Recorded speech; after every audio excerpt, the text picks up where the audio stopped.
Vietnam War, Viet Cong. The Viet Cong turned South Vietnam into a nightmare for American forces. They fought a guerrilla war that conventional military doctrine couldn't counter. Underground tunnel networks stretched for hundreds of miles beneath the jungle. The Cu Chi tunnels alone covered 150 miles, complete with hospitals, weapons factories, and living quarters. American soldiers would clear a village, declare it secure, then watch as Viet Cong emerged from tunnels to attack supply lines. Booby traps defined the psychological warfare. Punji stakes, sharpened bamboo coated in feces, weighted in concealed pits. Tripwires triggered grenades, arrows, or falling logs. Every step could be fatal. GIS learned to fear the jungle itself, where any path might kill them. The Viet Cong didn't need to win battles. They needed to make occupation unbearable. The Tet Offensive in 1968 proved their reach. Simultaneously attacking over 100 cities and towns, they showed nowhere was safe. Though militarily defeated, Tet was a psychological victory. American public opinion turned decisively against the war. The My Lai massacre that same year, where US troops killed over 500 civilians, exposed how guerrilla warfare had brutalized both sides. The war killed over 2 million Vietnamese civilians. Villages suspected of harboring Viet Cong were burned. Napalm turned forests to ash. Agent Orange poisoned landscapes for generations. The Viet Cong fought with equal brutality, assassinating village leaders who cooperated with Americans and executing suspected collaborators. When Saigon fell in 1975, it marked the first time guerrilla forces had defeated a superpower. The lesson was clear. Conventional armies can't defeat insurgencies that have popular support and endless patience. Soviet-Afghan War. The Soviet invasion of Afghanistan in 1979 seemed straightforward, a superpower intervening to stabilize a friendly communist government. Instead, it became the USSR's Vietnam. The Mujahideen, Islamic fighters from tribal regions, transformed Afghanistan into a graveyard for Soviet ambitions. Soviet forces controlled cities. The Mujahideen controlled everything else. They ambushed convoys on mountain roads, destroyed outposts, and disappeared into terrain they knew intimately. Soviet helicopters dominated initially, until American Stinger missiles arrived in 1986. Suddenly, helicopters fell from the sky. Soviet air superiority evaporated. The brutality was comprehensive. Soviets razed villages suspected of supporting fighters. They scattered mines disguised as toys, killing children. They bombed irrigation systems, destroying Afghanistan's agricultural base.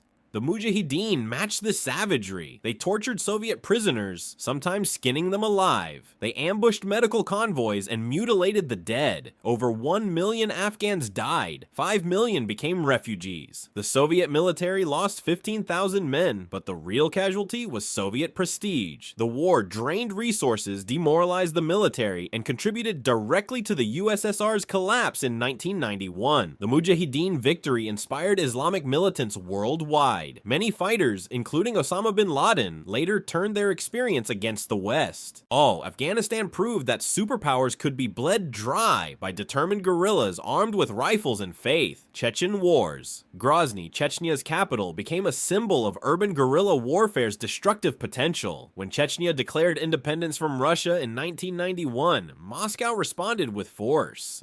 The First Chechen War from 1994 to 1996 saw Russian troops enter Grozny expecting quick victory. Chechen fighters turned the city into a killing ground. Russian armor rolled into Grozny on New Year's Eve 1994. Chechen guerrillas had prepared meticulously. They attacked from buildings, sewers, and basements. Russian tanks, designed for open warfare, became metal coffins in narrow streets. Over 2,000 Russian soldiers died in the initial assault. The city was reduced to rubble, its population slaughtered or displaced.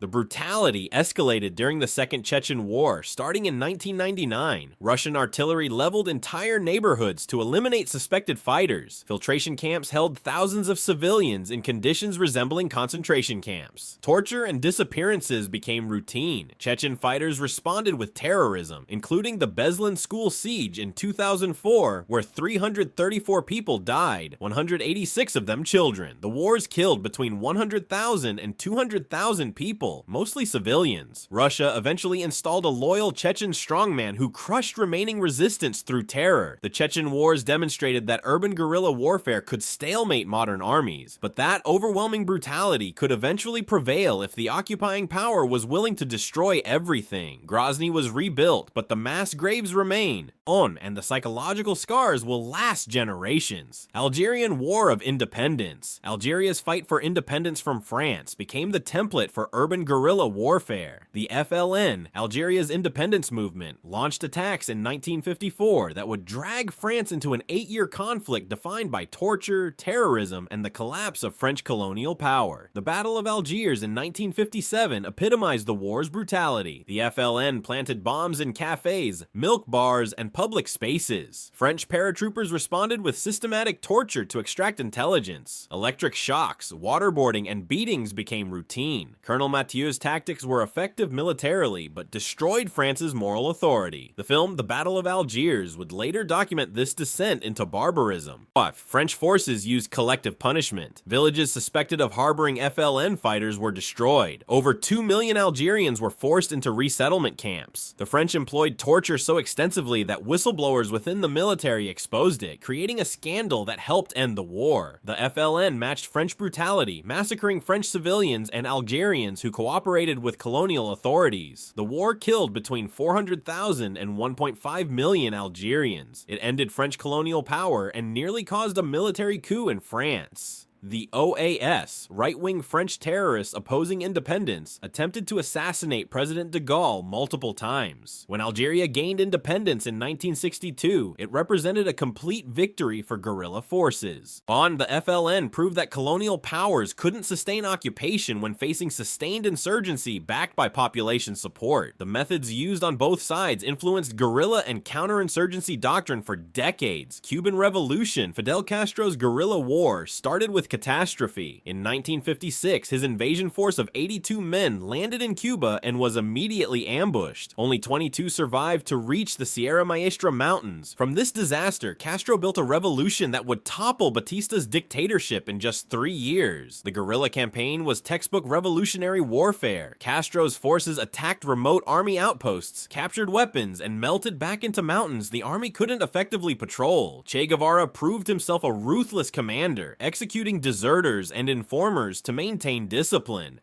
They didn't need to defeat Batista's army. They needed to make his position untenable. Batista's response was brutal but counterproductive. His troops massacred suspected rebel sympathizers, burned villages, and tortured prisoners. These atrocities drove more Cubans to support Castro. The guerrillas cultivated peasants, providing medical care and respecting property, creating stark contrast with Batista's thugs. Castro's forces grew from dozens to thousands. The revolution succeeded with minimal casualties compared to other guerrilla wars. Perhaps 5,000 died in total, but the impact was global. Cuba became a communist state 90 miles from Florida, triggering the Bay of Pigs invasion and Cuban Missile Crisis. Castro's success inspired revolutionary movements worldwide. Che Guevara exported his tactics to Africa and Bolivia, where he was eventually captured and executed. The Cuban Revolution proved that small guerrilla forces could topple governments if they combined military action with propaganda and exploited government brutality to win popular support. Mau Uprising. Kenya's Mau Uprising exposed British colonialism's violent underbelly. Starting in 1952, the Kikuyu-dominated Mau movement fought for land and independence through guerrilla warfare. Britain's response was a systematic campaign of detention, torture, and execution that would eventually force British archives to remain sealed for decades. The Mau employed terror tactics. They attacked white settler farms, killing families to drive Europeans out. They conducted oath-taking ceremonies binding members to the cause under threat of supernatural punishment.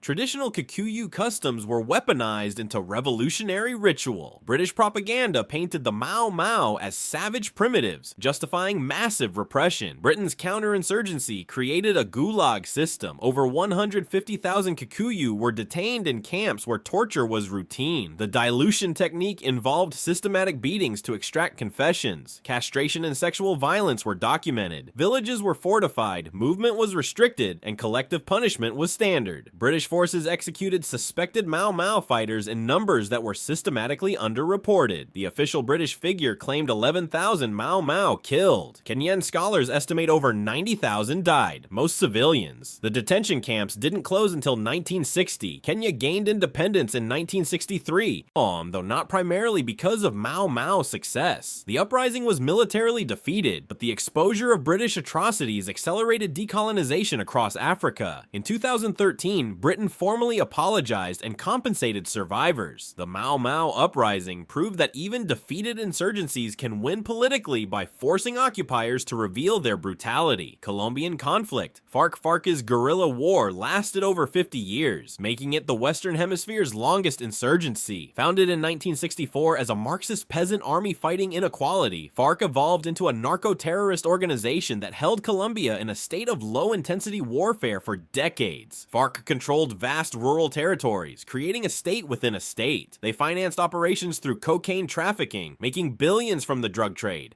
They perfected kidnapping as both terror tactic and revenue source, holding thousands of hostages over the decades. Ingrid Betancourt, a Colombian politician, spent 6 years in jungle captivity. Her rescue in 2008 making international headlines. The brutality was reciprocal. FARC massacred villages suspected of supporting paramilitaries. They recruited child soldiers, some as young as 8. They used landmines extensively, creating territories too dangerous for civilians. Colombian government forces and right-wing paramilitaries responded with their own atrocities, executing suspected FARC sympathizers and engaging in their own drug trafficking. The conflict killed over 220,000 people and displaced 7 million. Peace negotiations repeatedly failed until 2017, when a treaty finally ended the war. FARC demobilized and transformed into a political party. The guerrillas who fought for decades surrendered their weapons, though some factions refused and continued fighting. Colombia's decades of guerrilla war proved that insurgencies can become self-sustaining through criminal enterprise, and that ending them requires political solutions, not just military victories. Mozambican Civil War. Mozambique's independence from Portugal in 1975 immediately descended into civil war. Renamo, the rebel group backed by white minority regimes in Rhodesia and South Africa, fought the Marxist Frelimo government through terror tactics that traumatized an entire generation. Renamo pioneered brutality as strategy. They targeted infrastructure, destroying schools, hospitals, and railways to render the country ungovernable. They mutilated civilians, either cutting off ears, noses, and lips to terrorize populations into submission.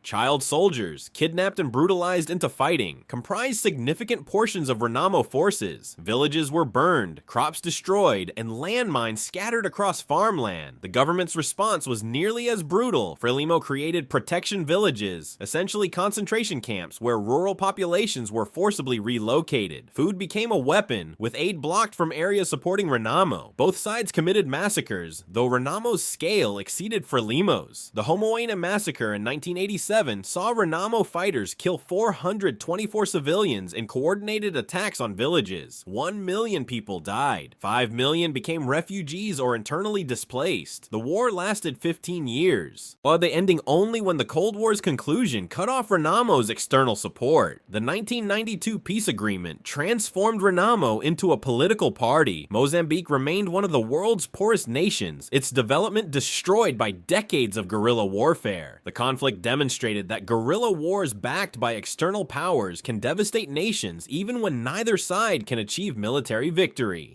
Sri Lankan Civil War. The Tamil Tigers pioneered tactics that would define modern terrorism, fighting for an independent Tamil state from 1983 to 2009. The LTTE created the first true suicide bombing apparatus, used child soldiers systematically, and fought with a ferocity that matched the government's brutal counterinsurgency. The Tigers controlled significant territory in northern Sri Lanka, creating a de facto state with its own administration, taxes, and military. They invented suicide vests and created the Black Tigers, an elite unit dedicated to suicide attacks. They assassinated Indian Prime Minister Rajiv Gandhi in 1991 and Sri Lankan President Ranasinghe Premadasa in 1993. Their naval wing, the Sea Tigers, fielded attack boats and even primitive submarines. The Sri Lankan government's response was systematically brutal. The military besieged Tiger-held cities, shelling civilian areas without discrimination. Disappearances and extrajudicial killings were routine. The war war's final months in 2009 saw government forces trap hundreds of thousands of civilians in a shrinking pocket with Tiger fighters. Artillery fire killed thousands of civilians as the army closed in. Between 80,000 and 100,000 people died in the 26-year war. The Tigers were completely defeated in 2009, their leadership killed in the final offensive, but the victory came through tactics that approached genocide. UN investigations documented war crimes by both sides. The Tamil Tigers proved that even the most innovative guerrilla force can be crushed by a government willing to use unlimited force and accept international condemnation as the price of victory. Philippine-American War. America's first counterinsurgency was also one of its most brutal. After defeating Spain and annexing the Philippines in 1898, the US faced Filipino guerrillas who'd been fighting for independence for years. What followed was a savage conflict that American history largely forgot. Filipino guerrillas used classic tactics, ambushes, raids, melting into civilian populations. American forces responded with tactics that would later be repeated in Vietnam. The water cure, forcing water into prisoners until they talked or died, became routine. Villages were burned. Civilians were herded into concentration camps where disease and starvation killed thousands. General Jacob Smith's order on Samar was explicit: kill everyone over 10 years old and turn the interior into a howling wilderness. The brutality succeeded militarily. Guerrilla leader Emilio Aguinaldo was captured in 1901. Organized resistance collapsed, but the cost was staggering. American forces killed between 200,000 and 1 million Filipino civilians through combat, disease, and famine created by forced relocation policies. American soldiers wrote letters home describing atrocities that shocked the nation when published. The war ended in 1902 with American victory, but it established patterns that would repeat in future counterinsurgencies. Torture, concentration camps, collective punishment. These tools worked in the Philippines, but corroded American values. The war was quickly suppressed in American memory, emerging only when similar tactics in Vietnam forced confrontation with past brutality. The Philippine-American War proved that democracies can commit atrocities when fighting guerrillas, and that military victory doesn't erase moral costs. Boer War. Commandos. The Boers invented modern guerrilla warfare. After losing conventional battles to the British in 1900, Boer fighters transformed into commandos, conducting raids across South Africa.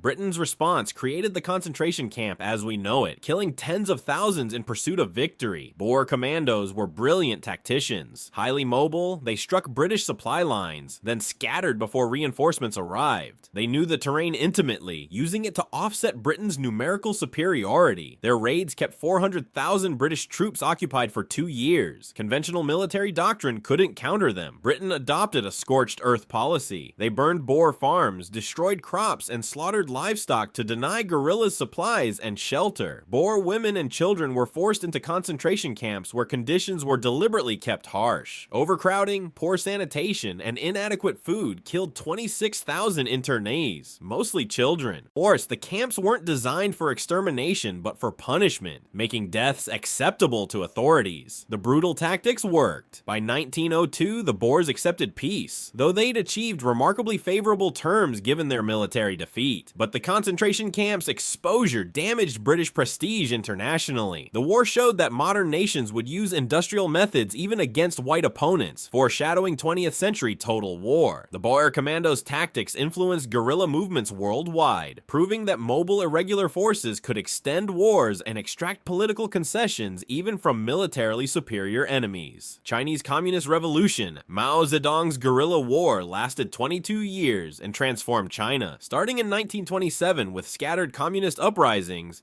Mao developed a guerrilla doctrine that would become the template for revolutionary warfare. Swim among the people like fish in the sea, protract the conflict, and wait for enemy exhaustion. The Long March of 1934 to 35 epitomized communist resilience. Fleeing nationalist forces, 100,000 communists marched 6,000 miles across China's harshest terrain. Only 8,000 survived, but those survivors formed the hardcore leadership that would eventually win. In Yan'an, Mao refined his tactics. Control rural areas, build peasant support, avoid decisive battles, and wait for the enemy to weaken. The brutality was pervasive. Nationalist forces under Chiang Kai-shek executed suspected communists and bombed villages. Mao's forces purged internal enemies enemies with equal savagery. Land reform meant killing landlords, sometimes in public trials. Once both sides used terror to control populations. The Japanese invasion from 1937 to 45 complicated everything, with communists, nationalists, and Japanese all fighting each other. Estimates suggest 8 million died in the Civil War, though reliable figures are impossible. When Mao's forces won in 1949, China became communist, altering global politics fundamentally. Mao's guerrilla doctrine influenced revolutions on every continent. His success proved that peasant insurgencies could defeat modern armies through patience, ideological commitment, and willingness to endure suffering that conventional forces couldn't match. The Chinese Revolution demonstrated that guerrilla wars' outcomes depend more on political will than military superiority. These 12 guerrilla wars spanned continents and centuries. But common threads bind them. Civilian populations always suffer most, caught between guerrillas who hide among them and governments that punish communities for harboring insurgents. Terror becomes routine for both sides. Conventional armies, built for open battle, struggle against enemies who refuse to fight conventionally. Brutality escalates as frustrated forces commit atrocities trying to force victory. Some guerrillas won, others lost, but all prove that asymmetric warfare extracts terrible costs. Victory in these conflicts doesn't come from controlling territory or winning battles. It comes from breaking the enemy's will through endurance, patience, and willingness to suffer. Modern conflicts in Iraq, Afghanistan, and Syria follow these same patterns. On guerrilla wars, where conventional forces struggle against insurgents who can't be defeated by firepower alone, the brutality continues because guerrilla warfare remains the weapon of the weak against the strong, and both sides will use whatever methods desperation demands.